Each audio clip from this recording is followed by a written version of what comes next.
È tornato il piccolo a casa.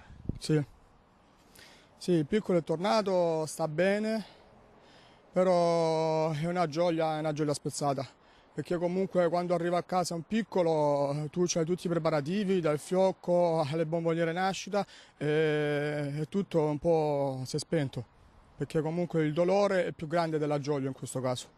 Antonio, con il piccolo appena nato, la sorellina ed i nonni sono partiti questa mattina per portare Francesca Schirinzi in Salento, a Castrignano del Capo, dove sabato si svolgeranno i funerali.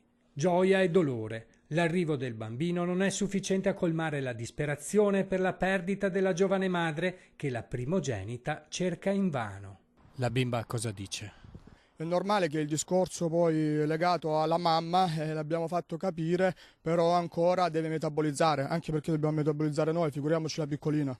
L'importante per Antonio è capire, prima o poi, cosa è realmente accaduto. Cosa vorrà dire un giorno al piccolo?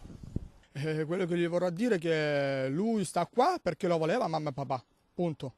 Poi tutto quello che è successo dietro non è né colpa sua, né colpa mia, né colpa della mamma. Punto. Lui sta qua perché lo volevamo ad ogni costo e quindi non si deve sentire in colpa né lui né nessun altro. Dopo l'autopsia le certezze non sono ancora arrivate. I familiari non si danno pace, ma hanno fiducia nella magistratura. Ci sono un team di medici legali dominati dalla procura più altri di parte e vedremo che cosa uscirà fuori.